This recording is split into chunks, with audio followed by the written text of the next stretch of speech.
everyone again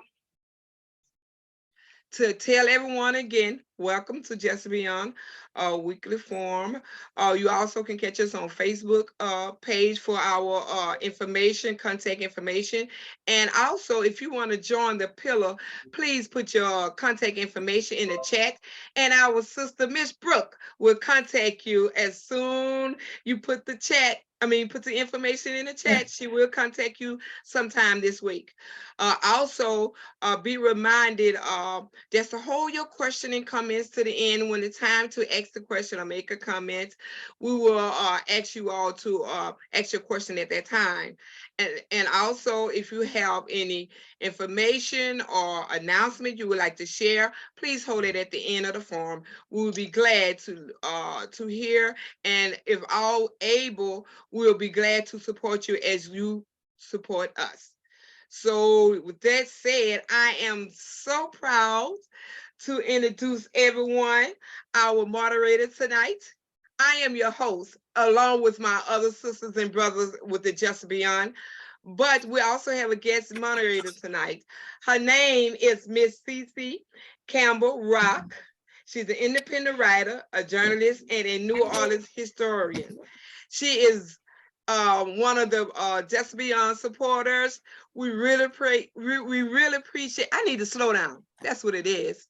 Brooke, tell me to slow down, you and Betty. Okay. I am so. Oh, there you go. Wonder Woman. Thank you. She was having a technical problem issue with her video, but she was able to get that resolved. Thank you. Yeah, now I am proud to announce to you all and to produce you all Miss Campbell, our moderator. Thank you, Miss Campbell. The mic is over to you. Thank you guys for inviting me. This topic, I think of all the topics that we can deal with. And can you hear me now? Can you hear me? Okay. Want to make sure that you can hear me. What I'm saying is this topic is very critical for the city of New Orleans. I don't have to go over the stats because you guys already know. I heard somewhere there were 400 cars carjacked since the beginning of this year. And what are we? We're just on the 23rd of the month already. And so the carjacking, the car thefts, that's major. We've got all kinds of issues. So we definitely need a functional police department. I would like to ask our independent police monitor and whomever else wants to answer this question. Is the councilman here? Yeah. Oh, yeah, Miss Cece, JP will be late this evening. He have a family emergency, and George Hunter just contacted me like 5 minutes ago. He have death in his family. That's told him about his death in his family, so he going to meet his family right now at this time. I want to say Councilman Oliver Oliver's supposed to be joining us also, but we do have our police monitor is on here. You can introduce the police monitor, and as our other guests come on, you can introduce them as well. Thank you. Okay. So our independent police monitor, and tell me if I get your name wrong. Is it Stella Zetmet? Stella, open your mic and tell me how to pronounce your name, please. It's Stella Cement, just like the ground, cement. Okay. So the C is like, well, maybe not silent. That's the Z is just there to confuse you. It's just there, huh? Just there to throw you for a loop. That's all. Yeah, it's like my name, the P is silent. So I do understand. Well, tell us then what you guys, what your agency and others, I'm pretty sure you've been meeting with others concerning this search. What are pros and cons of conducting a national search versus hiring from within? Do you agree with the idea of going outside of the city now? So good evening. Yes, I'm Stella. I'm the independent police monitor for the city of New Orleans, and we are an independent branch of city government. We are responsible for providing oversight to the NOPD. And on the topic of the police search, what we really want to see is a comprehensive collaborative search. And to us, that would include considering candidates from within and outside of New Orleans. And we would like to see a national search. Now, there are some pros and some cons to looking nationally. And if it's all right, I would love to share screen for a minute to be able to highlight a tool that we created. It's kind of like a guide that we created for the public that we would, so I would love to just reference is it all right with the group if I share screen for a moment? Absolutely. Oh, I noticed the host disabled participant screen sharing is, you know, if that could be disabled or no? Yeah, Ms. Brooke, can you make her co-host so she can share her screen?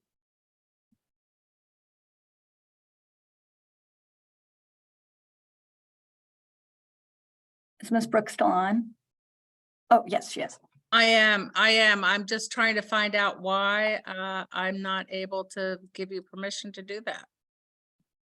Well, I'll make you a co-host for the time being. Oh, that would be great. You can Yes. share. Let's see if I can do it now. Yes, I can. Thank you so much. Yeah. Okay, so this is an informational tool that we just released to the public. And I wanted to highlight this because it kind of goes through some of the questions that I think would be helpful for the public to consider and for all of us to consider, truthfully, because I view all of us as stakeholders in this decision and search process.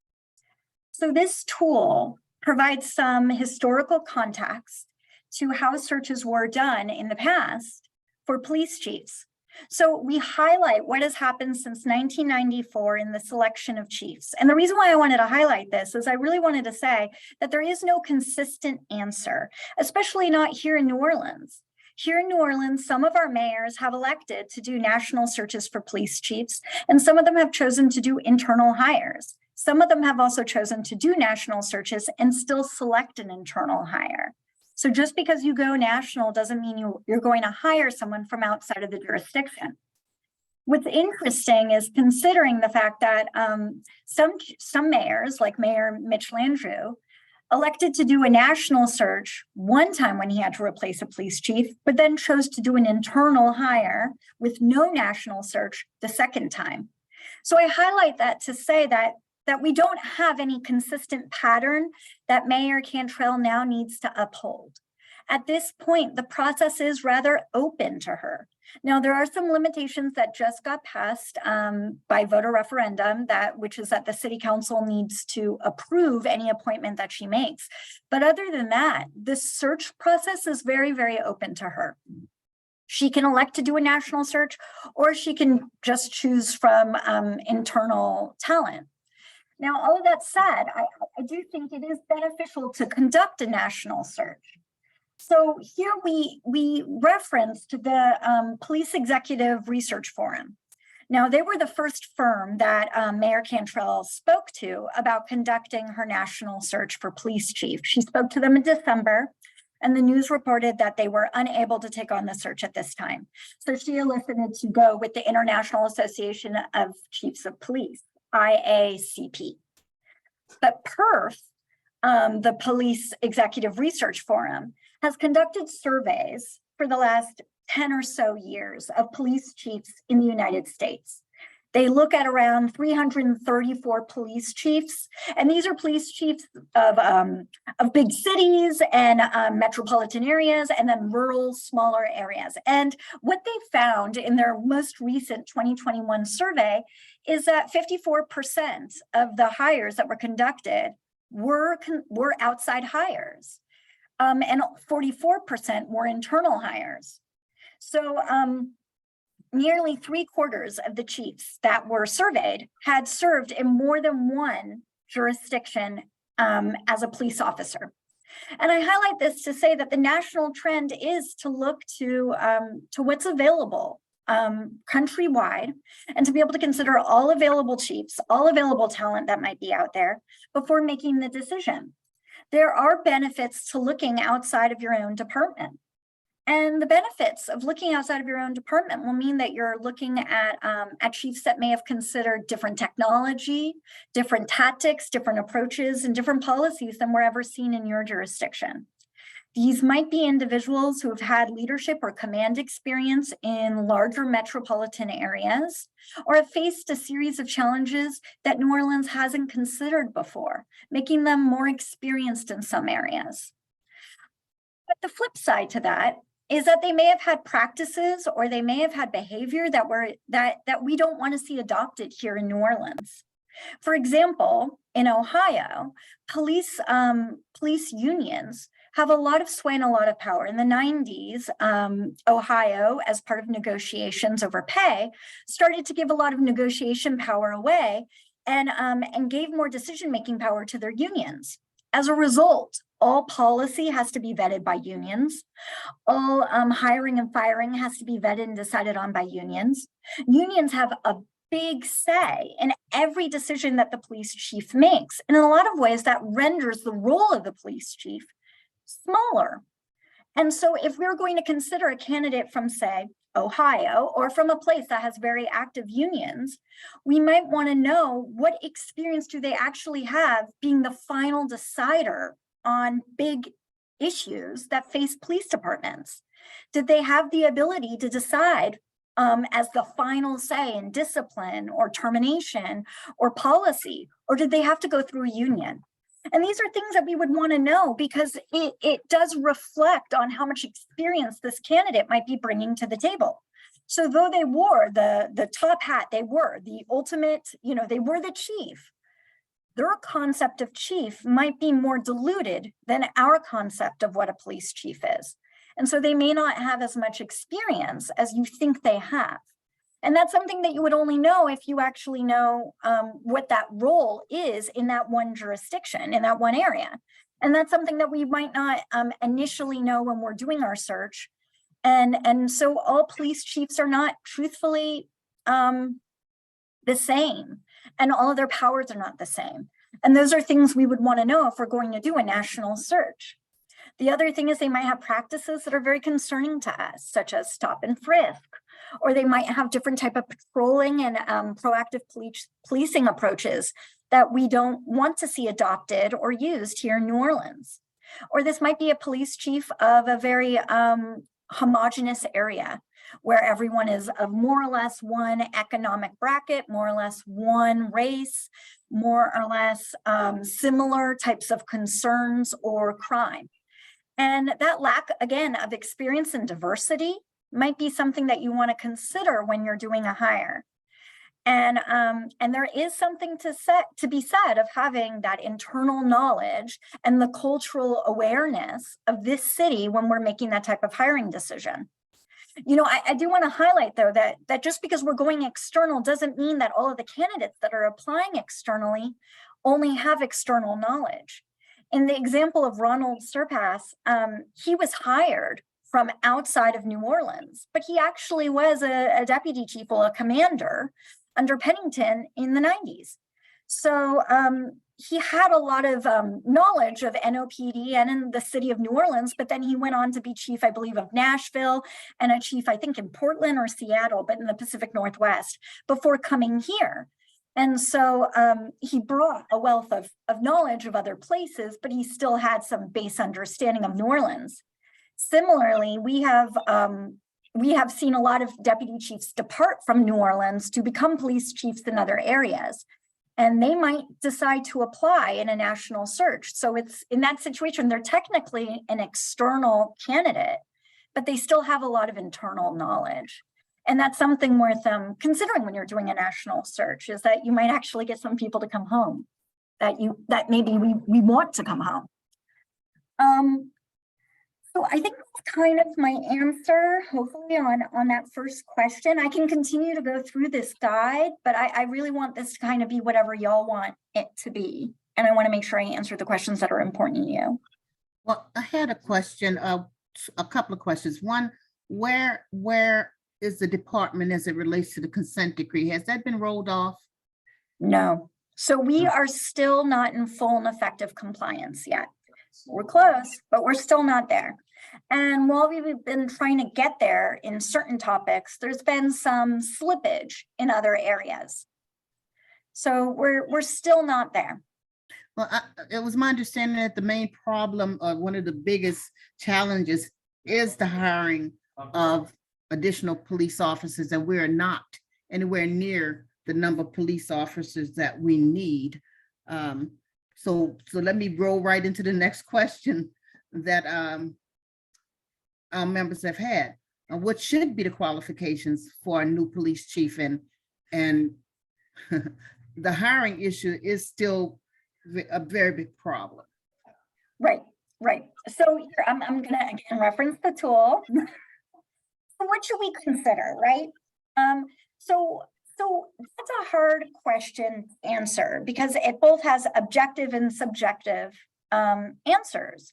So the first is we're trying to answer the question of what makes an effective police chief. Now, in order for us to say what makes an effective police chief, we also need to ask what makes an effective police department.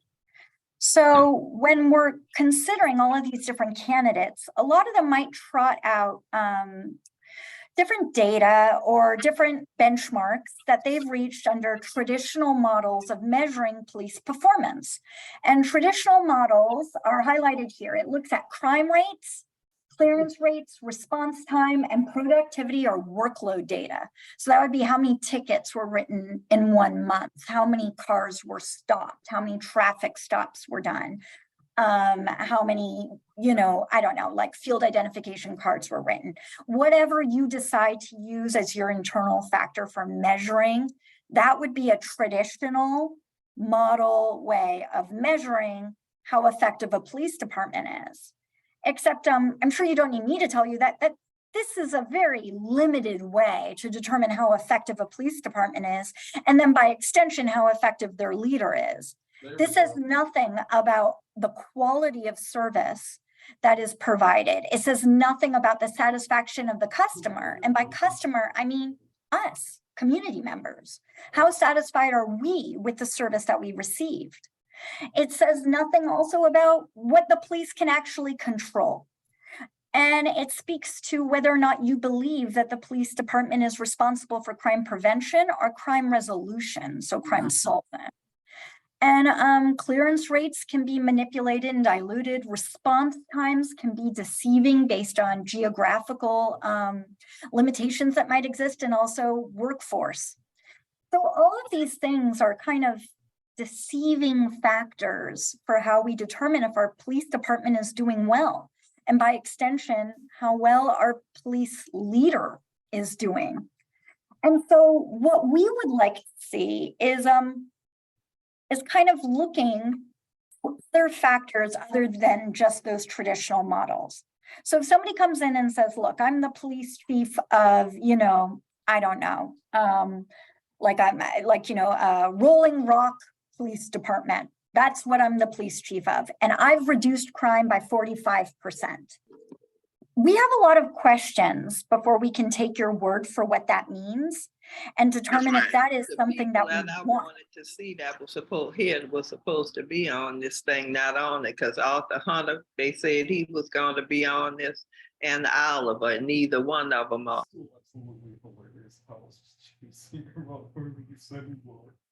Sorry, is there a question? No, we sorry about the interruption. Sorry. No, but That's fine. perhaps- That's totally fine. perhaps- I'm sorry, but perhaps somebody can explain.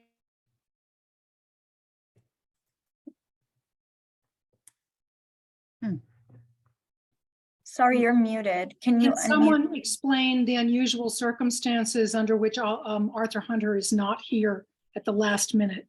We have explained that a couple They of have times. explained it. Reiterate it, please, I guess Jackie didn't hear. Okay. Valerie. Yes, I sure will, Miss CC. We do apologize that Judge Hunter, retired Judge Hunter, is unable to attend tonight. He had death in his family. So we need to be in prayer with Judge Hunter, retired Judge Hunter, while his family go to bereavement. So we do apologize for that, but he did let us know. And his family needs his condolence. I mean, we need to send our condolences towards the Hunter family. Okay, Stella, please, Oh, continue. yes. So, one thing that we would consider is the education level of a police chief that is applying to run our department, and whether or not that's important to us. We also might want to consider their experience leading or working in specialized units. And we would want to see a difference between management experience, which is more administrative, and command experience. And command experience means that they were actually making the hard decisions, that they were the ones that were putting forward the commands that then were being executed by police departments. And again, that's a difference that might exist jurisdiction to jurisdiction when you're looking at chiefs. You want to make sure that if you're getting an outside hire, and they say, I've led a police department for this many years, you want to make sure they actually had command experience, not just some type of managerial supervision experience, which is also important and valuable, but it's a different skill set. And it's a different type of pressure that could fall on you as a leader. We might want to consider experience in or leading military units, because this is considered a paramilitary organization. And they take a lot of there's a lot of similarities between a military unit and a police department, for better or for worse. And that might be a helpful experience to have. We would want to. I'm sorry, I was looking at the screen, and I think that Brooke put down in the chat that we would have access to this document at some point. Oh, yes, yes. It's on our website right now. It's on our website right now, and I can also email it to y'all, and then you can send it to to anyone who wants it. That's great. Let me jump to the next question. What are the advantages of using the Internal Association of Chiefs of Police to conduct the national search for candidates, and are there any disadvantages? So the advantages are that they're connected. So a lot of these organizations host conferences, national and international conferences, and they get people to attend from all over the place. So they know who's out there and who might be an interested candidate, much more than, say, if you were to just post this on their website passively and then just let the post sit there and see who applies. They will go out there, and in theory, they're going to woo candidates, and they will be a first screener. So they will effectively screen the first wave of candidates to make sure that they fit whatever we determine our eligibility standards to be. And they can do some initial screens of those candidates for their qualifications and for their ability level. Now the disadvantage would be, it's not going to be a very personalized search, maybe. So, you're going to go through a firm, you're not going to go through us initially, but that's the only disadvantage I can really think of. I mean, it's a great way, if you want to do a national search, it's a great way to ensure that it's going to reach everyone in the field who you want to reach, because ultimately you want to make sure it gets in front of as many leaders, police chiefs and deputy chiefs as possible, so they can consider the position. Yeah, so I had a discussion with Brooks early on about the International Association of Chiefs of Police, and I was writing an article on juvenile crime at one point, and I referenced their website, and they have some. And I'm getting to the point when I'm hoping that whomever is selected will probably consult with this body, chiefs of police, because they had great studies on their website that they've conducted as to how to handle juvenile crime and, gang crime and such. So yeah, that I think that they are very reputable from what I saw. And so I'm going to ask you about the next question. And speaking of screening, are you aware of any screenings available for racial bias in government, police departments, anywhere else? Are you aware of a tool of that nature? Because I'm thinking that not just I think all members of the police should be screened for that. Oh yeah, 100%. I mean, as for screening tools, I mean, some universities have created them. I think IACP would be able to advise on what they're using nationally, what might be considered like best practice to be able to do some of that screening. But I'll be honest, you know, you can go through those types of programs, you can take those types of inherent bias tests, everything of that nature. But I think the most important screen is going to be through the community. And I think that's why the community should be utilized through a search committee. And they should ask all of the questions that they want to ask and run all the scenarios that they want to run to be able to peel back the layers of areas where there might be racial bias. So it's like if you ask someone like, what is inherent bias? What is explicit bias? Can you describe it? Can you explain it? Sure, they might be able to, but you should really ask some hypothetical based questions, scenario based questions, and see how they respond to those, and see Well, where they go.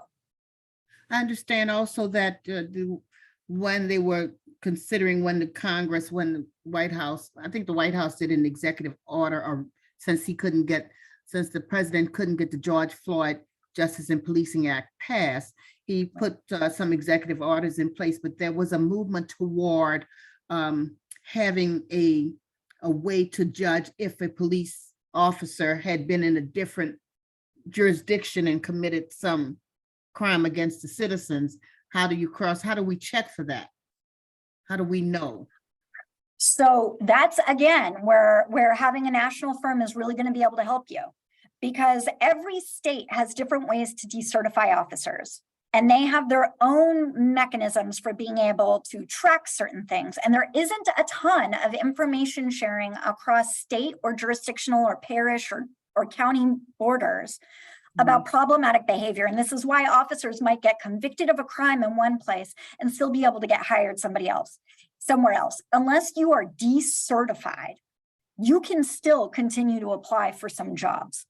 And that's where we have to be just extremely careful with how we're screening officers. And I don't mean just screening in terms of crimes and disciplinary history, but also screening in terms of just controversies in general.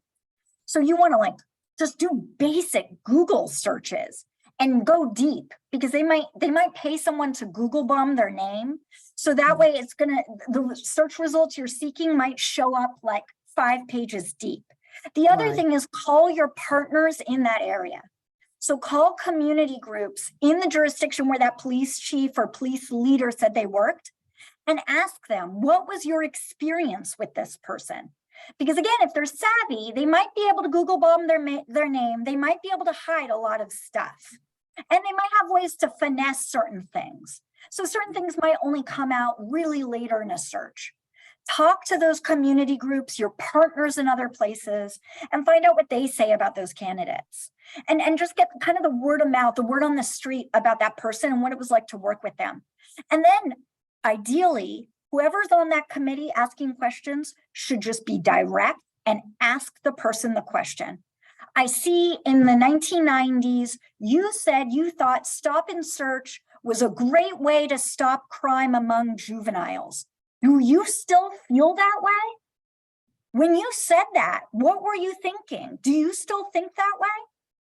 I saw that you were involved in a use of force in the early 2000s, and in which a teenager that was African-American appears to be targeted. Can you walk us through what your thought process was that night? Have you learned anything different that you would now apply? Because the thing is you want to give some space for these candidates to also show that they've learned, you know, that there's some redemption, that they're not the same person that they were then. And they're going to have controversies, no matter how great they are. They're going to have controversies when they start here. Are they going to be humble and own their missteps and own their mistakes and look everybody in the eye and say, I made a mistake. I should have hypothetically not used tear gas on the Crescent City Bridge, or I should have made a different decision than the one that I made? Or are they going to deny, gaslight, and never take any type of responsibility? You really want to see some growth and maturity.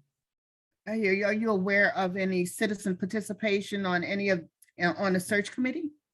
Oh, yes, that's actually, that's the biggest area where you're going to see, and I'm trying to scroll to find it. Yeah, search committees.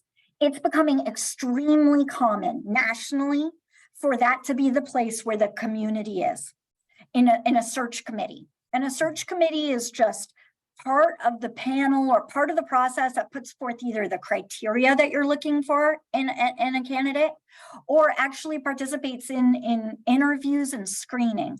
And there's a lot of benefits to using the community in your search committee. And you So- really should. So Stella, do you know if we have one here for this, So- for this search? City Council is pushing for that. City Council is pushing for that. And I believe they just passed a resolution or an ordinance last week about that. And I have sent a formal letter to Mayor Cantrell asking for that. And I call that like a collaborative search process. One where it's heavily based on community input, because ultimately the community is going to be your greatest resource as a police chief in solving crime, addressing crime, and being an effective police leader. So you can't leave them out of the function. You can't leave us out of the function because you're going to Exactly. rely on us every single day afterwards. Let me ask you this. Now, I know that, and my data may be old, and that's why I'm asking you, Stella. But at one point, the NOPD had like 4 different unions. Is that still the case? We had BOP, we had panel, we had women, we had this, that, and the third. Is that still the case? So right now we have associations, and we're not to call them unions because Okay. civil service kind of acts in some ways as that protecting force and Okay. negotiating force. But yes, we Mhm. still have police associations. We still have the Black Organization of Police Officers. We still have the Police Association of New Orleans, PANO. We have the Fraternal Order of Police, FOP. And there are associations and unions that have to do with women in policing, but I'm not aware of them here, truthfully. So I said that to say, there's already schisms in the department. And so the next question is it's widely acknowledged that white residents have a completely different experience with policing than Black residents. How do we find a police chief who recognizes that who will address that and who will create opportunities for input from Black communities? And I say that because I know that Black Order of Police and the panel, there are, one's predominantly white, one's predominantly Black. Yes, And yes, so yes. now if you have that in a department, how is the police chief going to come in here and understand, the difference, how different communities are treated in the city? That's a big question. And I'll say again, that's an area where we need to ensure that we have stakeholders in the room asking those types of questions and making them scenario based. And it's not just as you highlighted, it's about how do you work with our African-American communities in New Orleans and with our Vietnamese community and Spanish speaking communities, and how do you recognize the differences that exist in all of those communities too? Because those communities have a lot of subgroups and have different needs. If you are in an African-American community in Central City, your needs might be different than in an African-American community in Lakeview. And your needs might be different than an African-American community in the different neighborhoods that are vastly different in New Orleans East, because New Orleans East is huge. And you want to make sure that all of those things are acknowledged. I would say that talking to neighborhood associations is a good way to start. And then talking to special interest groups that represent the different voices in New Orleans and making sure that they're represented. And with a special emphasis on talking to groups that work with our African-American youth. It's so important because that is a subsection of our African-American community that is uniquely targeted. And so we need, and has a unique experience with the NOPD. And we need to make sure that that voice is also heard. But as you highlighted, there are schisms within the department. So we also need to hire somebody that's going to show a commitment to diversity and to non-discriminatory practices in terms of employment. and in promotions, disciplinary actions, access to all the specialized units, everything. You need to make sure that any illusion or any presence of bias that exists in how they're treating employees internally is eliminated. Because if it's happening internally, I will promise you, they will carry that spirit externally too. Well, If you- speaking of carrying the spirit externally, and this is not in my list of questions from our legacy members of Justice and Beyond, but Miss Cece, yeah, Miss Cece, I'm sorry to interrupt you, it's time but up. can you put a quarter right there for me? And can you recognize our president, the city councilman, city councilman president, JP Moria, please? Thank you. Absolutely. Well, welcome to the forum, Council President JP Morrell. We're glad to have you here because it's very necessary that we have a council representative in this discussion, because I was just about to ask a question that perhaps you can answer, and that is, is the council considering bringing back the residency rule for not just the new police chief, but police officers who work in this city and don't live in this city? Well, I think that's a great lead-in question. That's to show up and you're just like throw the hard ball right at my face. But I think that really depends on how recruitment goes. I think honestly, if recruitment were not such a challenge, I think it's something that we would easily consider bringing back. We actually had a huge debate over a 4-month period just on JJIC, on the Juvenile Justice Incarceration Center, because they requested that we lift the residency rule. And it was a huge back and forth with the council for a very long time. I think we compromised on that.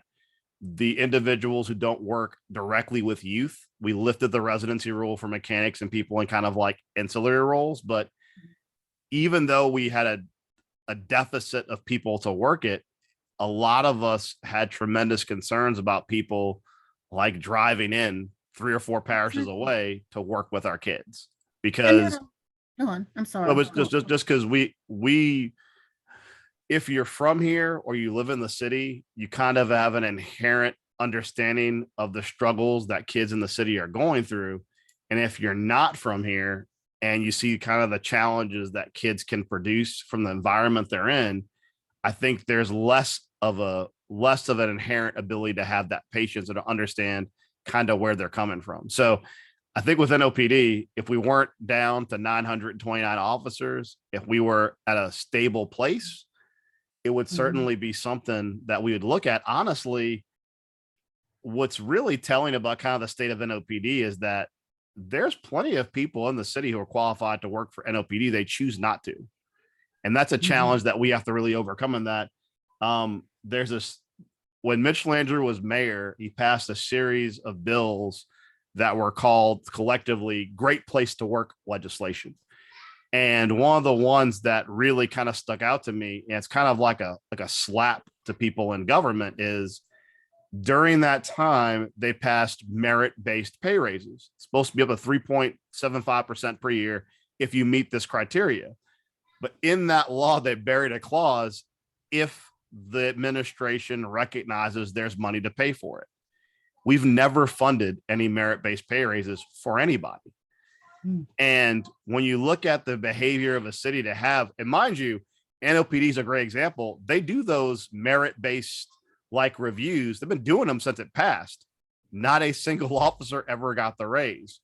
When you look at the dissatisfaction in the department, and you look at kind of like the broken promises of the people that work there, you see why people retire early and you see why people don't want to work there. And I always tell people, you never discount the fact with law enforcement in particular, especially those who can work anywhere, the first people they ask before applying to a job, especially as a lateral hire, they'll call the department and say, hey, can I talk to a guy?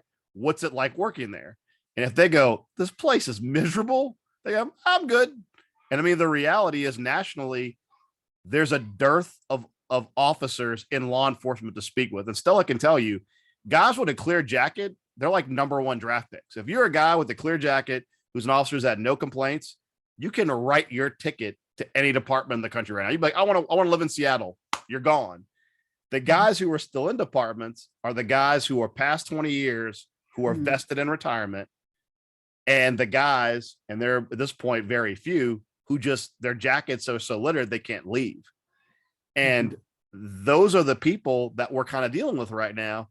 And when we see the tremendous exodus of officers, it's on both ends of the spectrum. It's the people who are at retirement age who just separate from the department, but it's also the people who have under 5 to 7 years, who typically are unmarried or newlyweds, who have no children or one small child, who can relocate easily.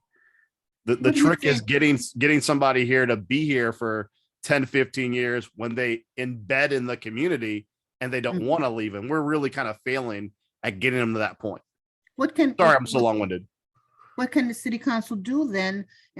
What type of incentives are you guys contemplating offering recruits? Is it housing? Is it bonuses? What are we gonna do? Because we really do need the Well, cops, the police.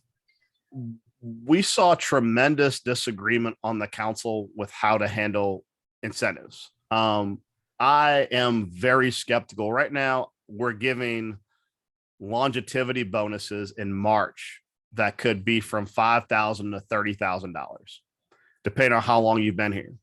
And that bonus is calculated by your years of service. Well, here's the issue. What the city has done for years, and for those of you who have operated in governmental retirement systems, it's all about what is your pay for your top years for retirement. The Mhm. city, and this is not just this administration, it's the last 2 administrations, maybe 3, they always give you bonuses that do not raise your base salary. Currently, if you are a 5-year veteran of the department, a senior officer, or you're a 25-year veteran, you're making the same amount of money, because you get 10% bump when you hit senior officer, unless you go to rank, which is limited, that's your salary. That's crazy. Mhm. And when I talk about the merit-based pay increases that compound, like with the consumer price index, that's what gets somebody embedded here. If you've been here for 10 years, getting 3.75% every year, your base salary based upon your experience, success as an officer, carries you to a higher tier. I think that, I'll give you an example. I believe it's either Seattle or DC, and I could be mixing them up. Stella can correct me if she knows. She might not know, but a starting salary for an officer in one of these major cities is comparable hours. It's about 55 grand. A patrolman who does 15 years in a comparable city can be making over $100,000 as an officer, because they give them an increase. It's called a step pay increase based upon how long they're there, to recognize the fact that they are continuing to do a good job as an officer. It caps out at some point. I think 100, 120 is the cap. But the point is that investment is what keeps them here.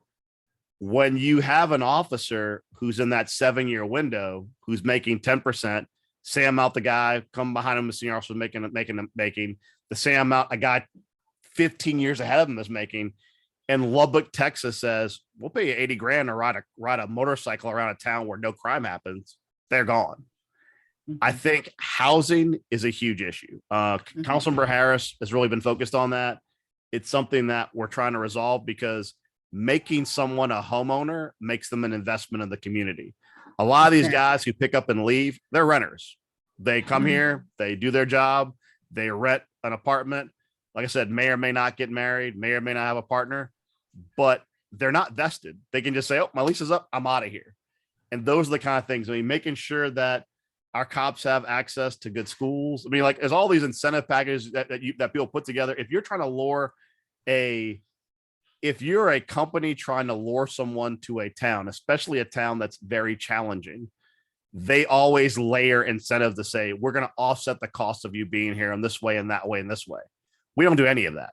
So I think we have to relook at how we incentivize people to be hired, and B, how we incentivize people to stay. Actually, what I have coming up in governmental affairs, I want to say, in budget in the next 2 weeks, civil service actually put together a plan to go towards step payments for officers, so that officers who choose to be patrolmen for years can actually see an increase based upon years of service.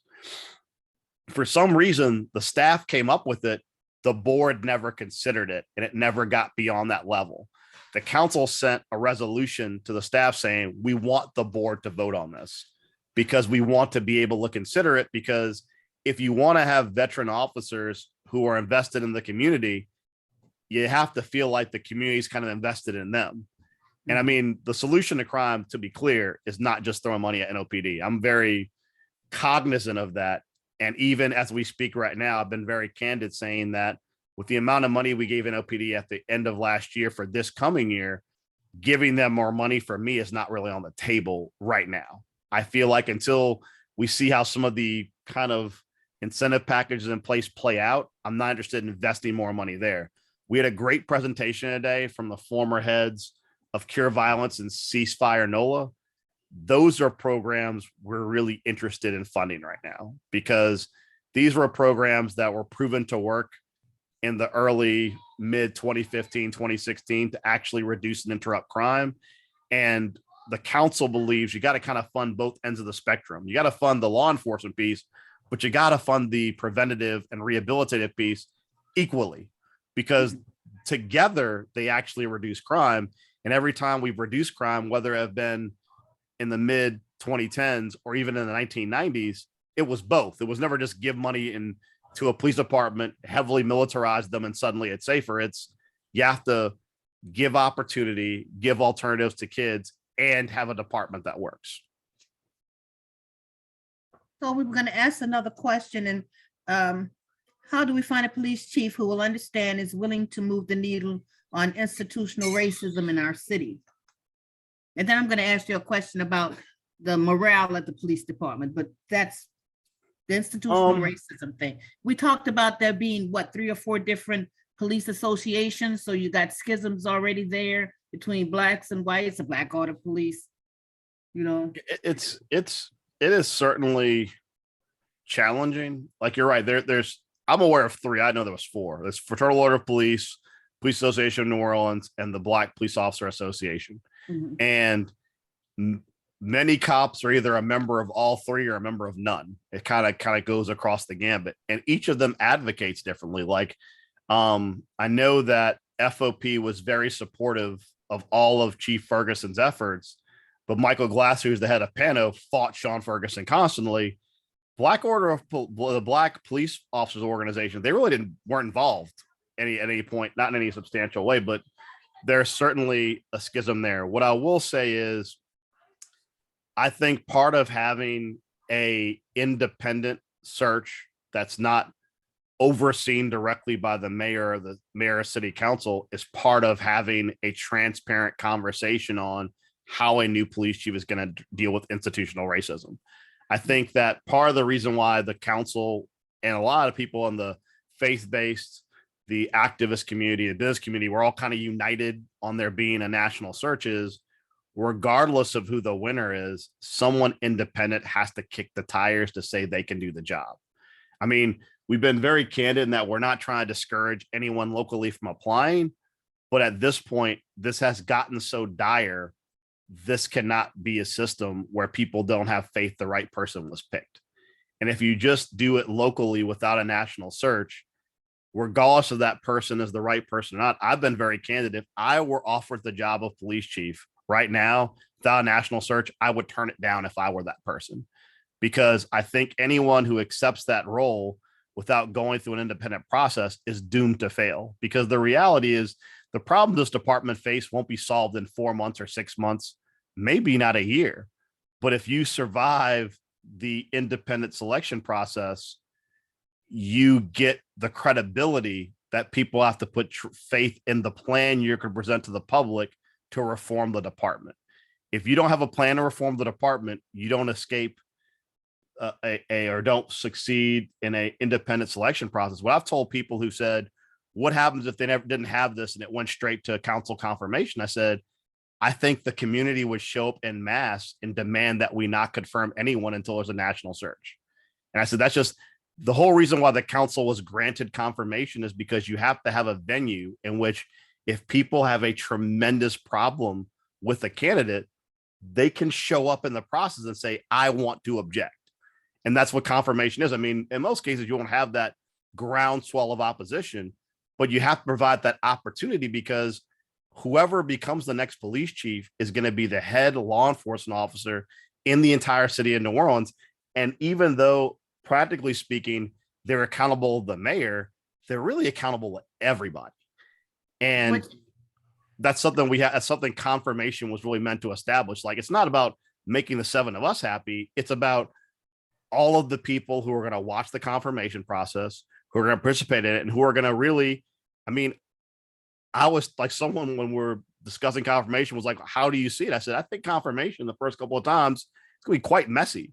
I think people are going to go to the mic and say what they like or don't like about a candidate. And I think that part of reminding a police chief that they are of the community is going through that trial by fire. I mean, they're not elected, but they need to be told by people who take the time to go to those kind of meetings what their expectation is. Because if you just get, when people tell me, well, confirmation means I can't pick someone like a CEO of a company. And I'm like, listen, we're not a company, we're government. Every elected official is accountable to the taxpayers that pay for their job. It's not like you're hiring somebody who is like going to be the next head of Boeing or who's going to be a chief engineer. You're hiring someone, whether it's Department of Public Works, whether it's the police chief, they impact everyone's lives and they're paid for by everybody. Those So- people should be able to go into a meeting with regular residents and acknowledge the fact that they work for them. We Sorry. were just discussing the idea of how can the voices of the community be included in the search process? And are you going to have citizens on that committee, or, you know, NGO members on that committee, or what?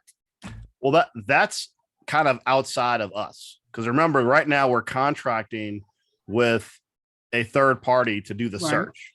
Right. And I know from when I've spoken with the administration, I've had limited input in that process, but I know that part of the request that was made by all parties, like everyone in the city of New Orleans, was this search needs to be inclusive, not exclusive.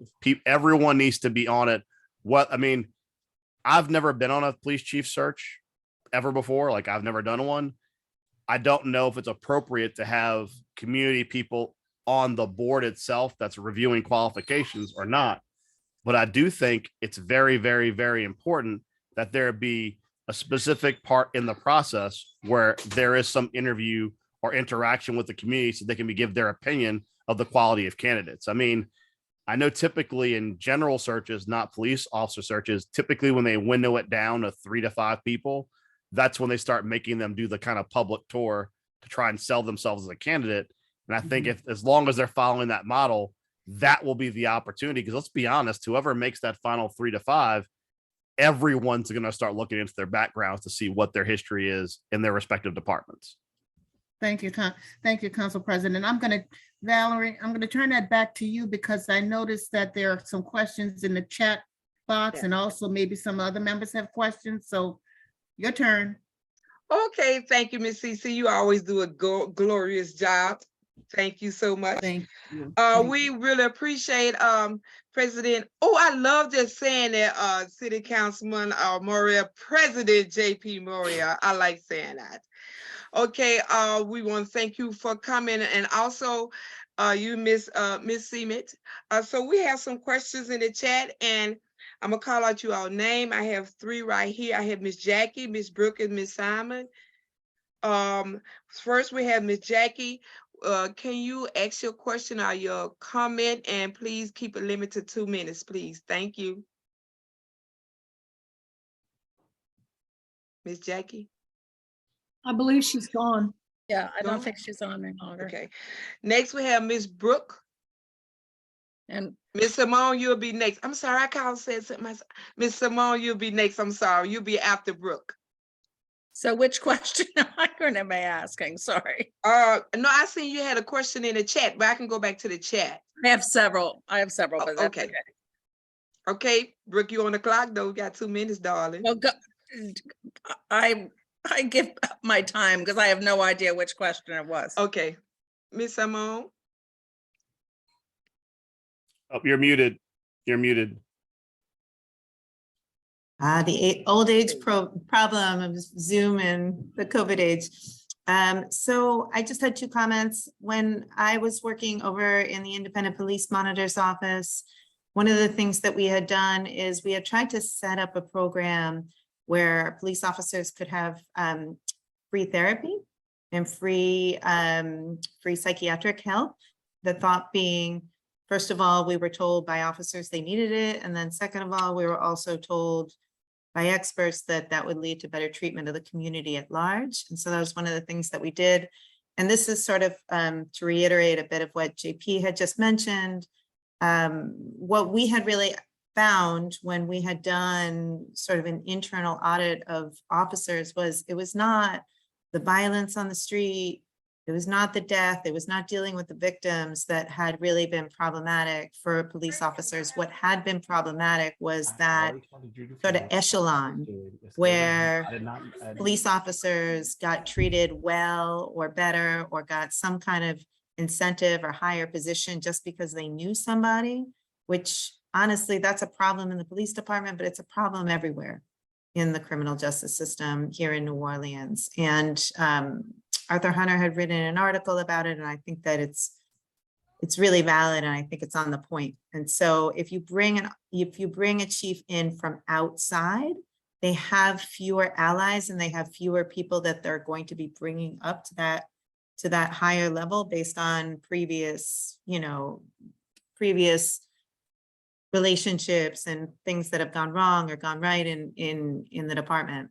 So that was one thing I was going to say. The other thing that hasn't been said, which I think is really incredibly important, and it's not said in the dialogue at large about criminal court and criminal justice, is when police officers disappear, when police officers go to other departments, the prosecutor's office, the DA's office cannot call them for cases.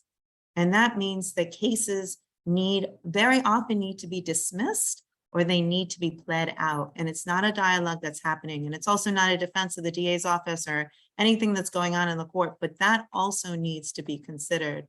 The fact that when police officers are nowhere to be seen, then district attorneys, and I'm still working in the DA's office, district attorneys can't complete their cases. We don't have officers to testify.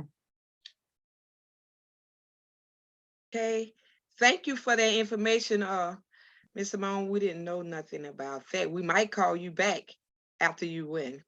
Okay, next we have Ms. Brooke. Ms. Brooke, then after Ms. Brooke, we have Mr. Sweet. Okay, I'm going to sort of ask Lane's question, but it's also a question I have, which is, what are the qualifications that you've set up for the IACP to look for in a police chief? Do we know what those are? Has the council sort of come to some sort of consensus on that? And Stella, chime in if you know, but I just think it's a curious thing that I just think the people need to know what it is that we're looking for in a police chief. My video is crapped out for a second. The council was not conferred with when it came to creating the qualifications for IACP. Basically, as I understand it, from what we were told, IACP was asked to submit a proposal to the city to review as far as what they thought it would take for them to go and locate up national police chiefs and what would the cost be associated with that. And what you saw has been signed thus far is an agreement in principle that they have the wherewithal to do it, because doing a national search is very time consuming and very expensive. So when we had the first group we spoke to, which was PERF, they declined to do the search at all. Publicly, they said it was because of the time constraints. Privately, I was told they were very concerned that comments that have been made locally about the preference for a local candidate had made it kind of poison the pool, so to speak.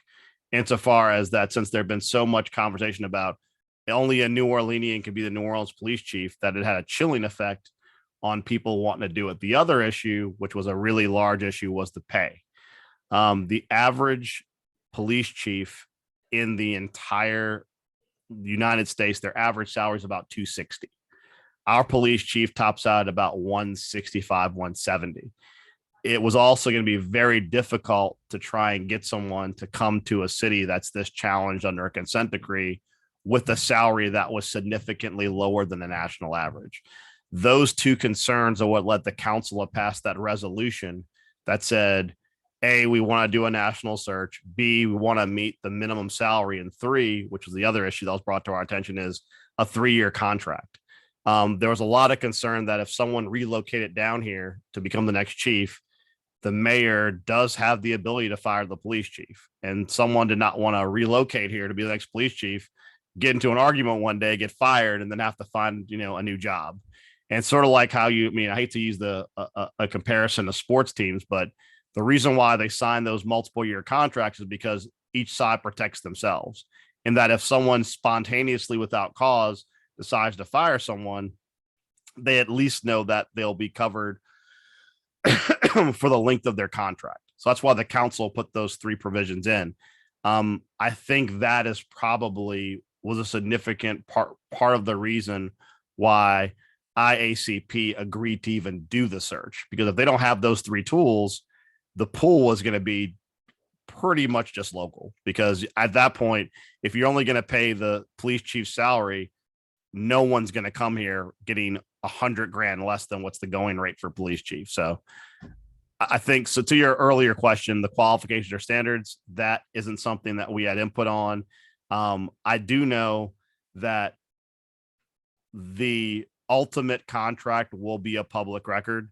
We've already requested to take a look at it. And when it's made into a public record, we'll be sure to make sure everyone gets a copy of it. We'll all kind of ultimately know what the qualifications are and what the scope is. I do think that everyone was very clear and united in the fact that this was supposed to be a transparent, absolutely community inclusive search. And if it's not that, that is tremendously problematic, and the council will respond if it's not that. We don't know yet, though. Okay. Thank you. Thank City you very Council. much, JP.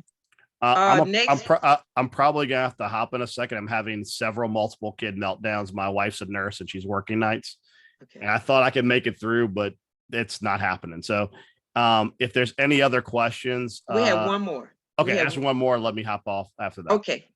Thank you. Thank you so much for your patience and your time tonight. We have Mr. Sweet.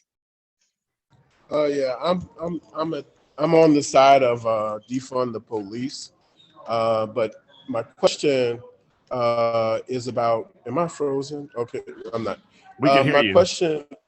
All right, great. My question though is what is since we have the police, what in the consent decree prevents the police from doing their job that somebody would not want to be under a consent decree? Like what actions can't a policeman do that they're supposed to do under the consent decree? I don't Because we think know shooting people. I don't think there's actually anything in the consent decree that prevents NOPD from doing their job. In fact, if you look historically, we were, as a city, we went into the consent decree in the beginning of 2 years into Mitch's term. We had the lowest crime in the country under the consent decree under Surpass and under Harrison. So I don't think intrinsically there's anything that makes people not want to do their job. Now, there's some policies officers would argue that make it more difficult than not. And I think when you look at a lot of the exit interviews, the complaints, consent decree wasn't even the top 5. The number 1 was that there was an inability for people to get promoted or to properly timely have upward mobility in the department, and that it was kind of like a good old boy system where who you know got you promoted. That was the primary. I think as far as a police chief is concerned, I think the biggest challenge we're going to have is that departments that are under consent decrees are perceived to be troubled departments. And it's difficult to recruit officers to go into a consent decree department. And it's difficult, generally speaking, to kind of, it's sort of like you're not being asked to run you're not being, a way to look at it as an analogy would be like, you're not being asked to run a company that's being run well. You're being called in to save a company in bankruptcy. And Mm. inherently it's harder to find a CEO who wants to come into a bankrupt company than a company that's running well, which is why it's hard to find sometimes qualified police chiefs who want to enter that. Now, I think we'll get some responses because coming into a challenged department and being successful, if you come in a New Orleans Police Department and get the department out of the consent decree and run it well, you also kind of become a #1 draft pick for your next police chief job. I mean, Richard Pennington made a tremendous amount of money as a consultant after he left New Orleans. So there's a benefit to it, but it's really kind of a cost benefit analysis that you have to be able to figure out with yourself and others as to whether or not you want to do it. But I'm going to have to pop out of here. I'm sure Okay. Stella can handle the other questions because Oh, she's yes. got a brain the size of a planet. Thank Okay. you. Appreciate you. Thank you. I just wanted to jump in and add that Yes. about the question about salary and about like how to make this job attractive to national candidates. I would say there's a couple other things that New Orleans could consider. One thing is that when they're doing an outside hire, those individuals are not going to immediately get their retirement benefits, because a lot of retirement plans and pensions require that you work a certain amount of time before you can accrue any type of benefit or pension. And that's something to consider that could be part of your negotiation package that could make this job much more attractive to someone who's applying nationally, is saying that they could immediately start accruing retirement and pension benefits. The other thing is all the different types of insurance that could be offered to them and to their family, relocation costs, housing costs, and going back to the question that was asked about the consent decree, that is something that is kind of a hidden cost in this job that will make it less attractive to other candidates from outside of New Orleans. And I'll be honest, and I agree with JP 100%. At the end of the day, the consent decree was not a reason why people were necessarily leaving, but it might be a consideration about why they want to come. And that's and it might influence their decision to come here.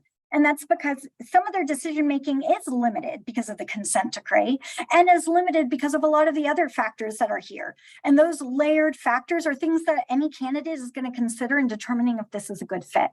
How much they have to report to city council, what are their obligations to their appointing authority, which would be the mayor. Could the mayor just fire them, like, for nothing? So having a contract in place, but also making sure that they have a nice severance package in place at the front end of their contract. So that way, if things go south, they're protected. Like, again, as JP was highlighting, those are the things that make jobs attractive to people outside of an area, is knowing that there's a severance package included there. So that way, if things really don't work out, they can be protected. But the consent decree stuff will matter to them because it will affect their job. A big component of their job, administratively at least, is going to be reporting to a federal judge and being in one of the more watched and monitored departments in the country. So they're going to have to talk to the Department of Justice, they're going to have to talk to federal monitors, and they're going to have to talk to local monitors. And they're going to have every single decision that they make assessed by all of these outside people. And that might in some ways influence their interest in that job because they're not going to have the same level of autonomy that they might have in other places.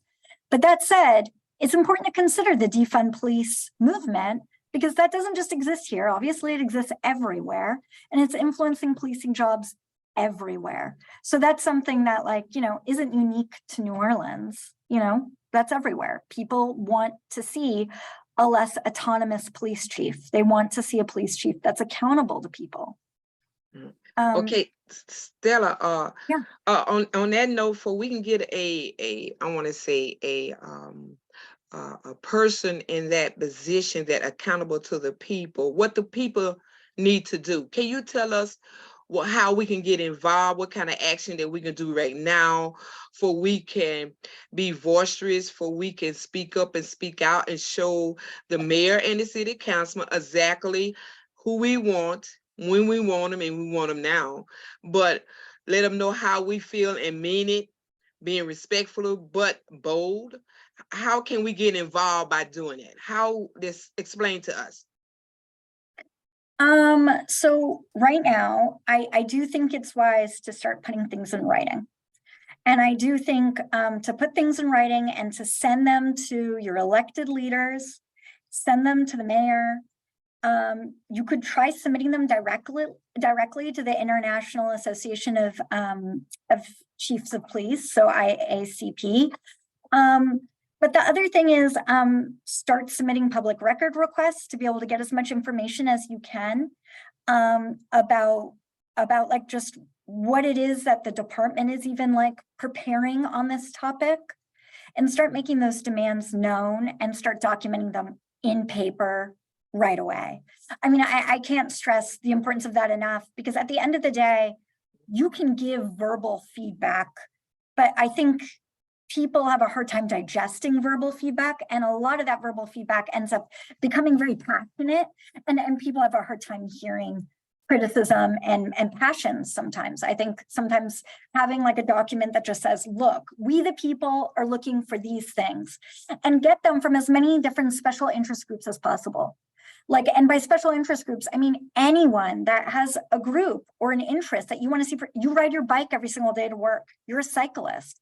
You want to make sure that like police officers are treating cyclists with respect, and that they're responding immediately to any type of cyclist-based traffic incident, and that they're not going to blame cyclists unnecessarily. Like, you know, just think about whatever group you want to associate with or whatever interest you have, and put it out there so that way it's something that can be considered. And I will say that, like, the more you have in paper, you're going to be ahead of the NOPD on this. The NOPD really doesn't have a lot of information on paper about what they expect out of a chief.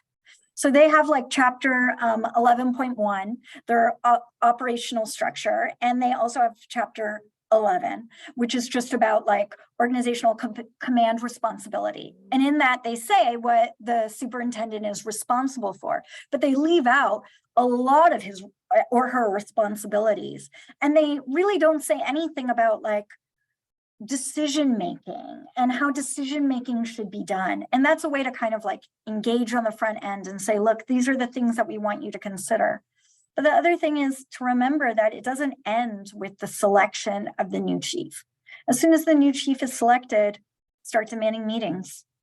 And if you want to really get ahead of it and be very clever, start reaching out to your deputy chiefs and your captains, because they're going to be in the pool. They're going to be the ones that are going to be applying for the job internally. All the deputy chiefs, all the captains are good candidates. Not, in my opinion, I'm telling you, are realistic candidates for this job. So start sending them letters and saying, look, you know, this is what's important to me. This is what matters to me. And these are the things I want to see you answer. And again, like, find creative ways to slip like things that have to do with race in there. So if somebody says like, you know, I'm committed to dismantling any type of racism in any form, say, great. How do you feel about facial recognition software? Find different ways to ask about tactics that do incorporate and are hotspots for inherent bias. And then, and most importantly, how are you going to report out to the community about how you're doing? How are you going to tell us about problems? How are you going to roll out new strategies? Are you going to tell us, or are you going to discuss it with us? There's a difference. Like, anyone can have a press conference. So, you know, these are just different ways to kind of start documenting your interests, putting it out there, and asking for it to be considered. I think when there's public meetings, JP's right, people are going to come, they're going to flood, and they're going to limit your comment to like 1 minute. And so that's why I say, like, if you can submit the letters and start getting different groups to submit them, I think that's a good way to kind of think about this. Thank you for that, Stella. So I hope Yeah. everyone on this Zoom was listening and writing down all the information that Ms. Stella was informing us about, how we can get involved. We can get involved with our own network, with our own personal interest group, with our own organization, with our family, with our friends. If we want a better community and we want a better, I want to say, police department, it starts with us. It starts with the family, then the family is the community is the city is the state. So it starts right here in our own home, in our own neighborhood. So thank you for Miss Stella. Do any one of the, I'm sorry, Miss Cece, I want to turn it back over to you. For your closing remarks, for your closing remarks. You've done an excellent job. And I think everyone who's here and everyone who's taken part in this forum have very interesting and important things to say.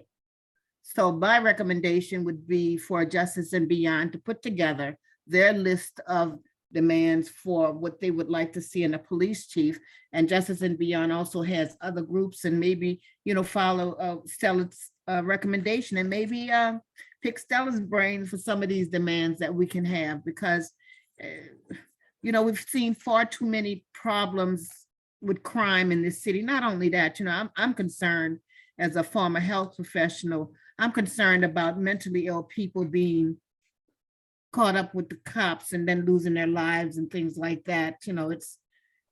I'm concerned about bias, not just on the part of white police officers, but Black police officers as well. That's why I was asking Stella about the screening. Perhaps we can demand that there's some anti-bias screening, or maybe they need to go to People's Institute for Survival, and beyond. And that could be one of your demands. You could say, I want all of our, if you're serious about this, I want to see what trainings and extra stuff you've done around dismantling racism. And if you do get the job, I think that should be a requirement. Within the first 6 months of taking the position, or first 3 months, you follow through on your commitment to dismantling racism by going to these trainings. Exactly. You can ask for that. I mean, honestly, ask for anything, and please copy us on your demands, so that way we can echo your words and use your words exactly, and then stay on message. Exactly. Yeah. So I agree with Stella. It's got to be in writing. So there you go, ladies and gentlemen. Let's put something in writing, and our voices can be heard in that way, because one thing we can talk, but a document, and as a journalist, I know that paper means a lot. The pen is mightier than the sword, as we say. So yeah, having said that, Valerie, I'm bringing it back to you for a closing prayer, or are there any other questions from our members and people in the chat? Do we have any other pillar would like to speak? We have Ms. Brooke. Yeah. Sorry to monopolize this, but I think that I'd also like to request that other people in the audience, both on Zoom and on Facebook, if they would like to be part of a committee that puts together these questions, because we are a people's organization and we need to get all the voices heard. So please write to Justice and Beyond Outreach at gmail.com. So I'll put that in the chat, but I think we need to hear other people's voices as well, not just the pillars. And so please, and we'll set up a Zoom for everybody to join, and we'll spend an hour writing questions. Come prepared. Yes. Thank you. Yes. Do we have any other pillar or any other guests? We have 4 minutes. Y'all better get Stella while she here. That's right. But I also want to shout out to Sister Sylvia. I saw that she's had some comments in the chat box. So I hope she's doing well. I hope she's getting well. Yes, she's getting well. Valerie, can I add something to what was said earlier? Yes, ma'am. Yes, ma'am. I think that if you'll please, Brooke, you're going to put that email address in the chat. Yes. Okay. If you will please send just send your email address. We don't have to send it if you're emailing it. But your interest in not just in writing the questions and formulating the questions that we put in writing, but also in a possible public records request. I think that's an excellent idea. We get, at the very least, we'll put them in the position of saying, we won't release that, in which case we can really go forward from there. But it puts them on notice that there are people who really want to see this process needs to be transparent. Thank you. Thank you, Ms. Lane. As always, we always give any candidates that's running for a position, give you time enough to introduce yourself, tell us about your platform, and let's tell us about yourself. So do we have anyone on here, Ms. Simone? You're so funny, Ms. Valerie. It is such an honor to be here at Justice and Beyond as a candidate after attending Justice and Beyond meetings for over 10 years at this point. And also being a previous pillar, which of course was an incredible honor. I am running for Criminal District Court Judge. I am running for Criminal District Court Judge Section A, which is Lori White's seat. And the election is March 25th with a possible runoff in late April. And it is an incredibly low turnout vote. So make sure to tell as many people as possible. I currently work in the District Attorney's Office. I am on unpaid leave. I have prosecuted some of the toughest and deadliest cases in the city. Before I was in the DA's office, I ran Court Watch NOLA for 6 years. Court Watch NOLA was the group that blew the whistle. As many of you know, since we talked about it so many times at Justice and Beyond, we blew the whistle on the practice of incarcerating crime victims on phony DA subpoenas. And, you know, we also blew the whistle on other corrupt practices which we saw in court, which absolutely disproportionately affected people of color all of the time and on a regular basis. I was in the Office of the Independent Police Monitor before that, before Stella, actually. I did not have the honor of working with you, Stella.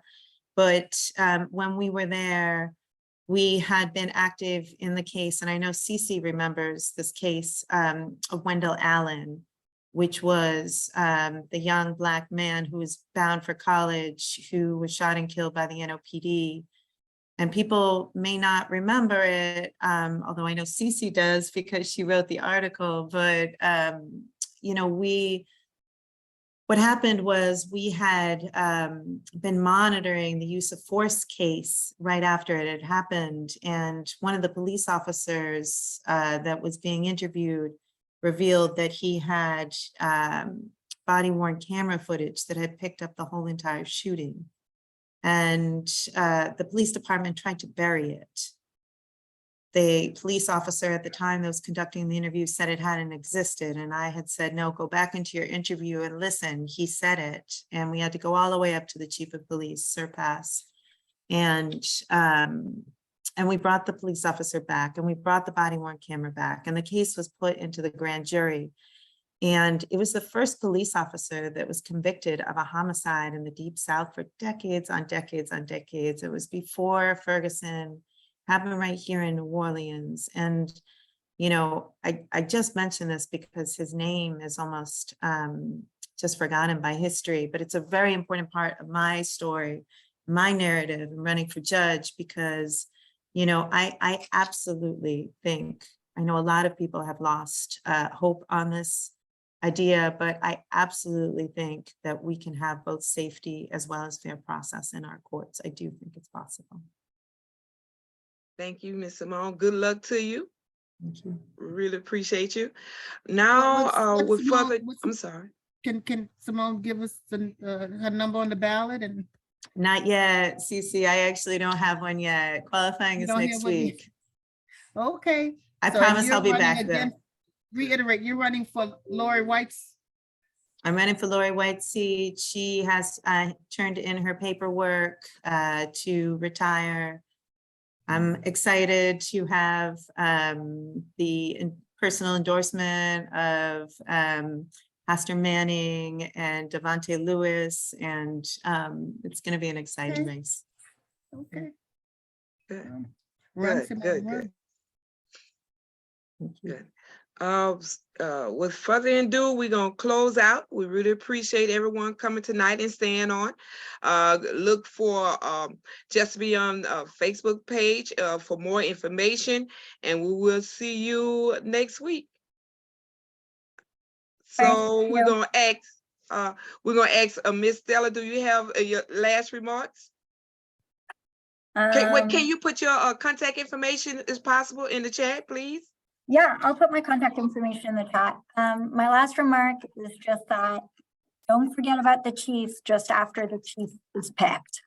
That's when the job should start for us, not when it ends. And one thing that I think would be very creative for the community to demand is public performance reviews. Just an idea. Okay, that's good. That's good. That's a good idea. Public brand review. Okay, we're gonna while she putting her information in the chat, we're gonna ask Dr. Franklin, can you give us the closing prayer?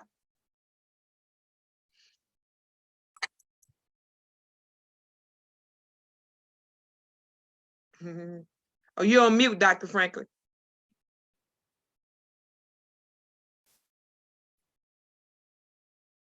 Still on mute. You still on mute, Dr. Franklin. On mute. Okay, there you go. All right. Thank you. Thank you for this wonderful forum. It seems that God has been blessing us with individuals who have provided us with the information that we need to have and make a better city, to make a better neighborhood, to make better communities. And so we thank God for providing us with this opportunity tonight. And we thank him and her for allowing us to be here to participate and to take this knowledge and information back to our family and our community and our groups so that all of us can reflect on the positive things that all of us are capable of doing in his or her name. God bless you. God bless you. In Jesus' name. Amen. See you next week, guys. Bye-bye. Thank you all. Thanks for inviting me, guys. Be safe till I see you guys again. Okay, Brooke? Oh, yes. Good to see you. Finally.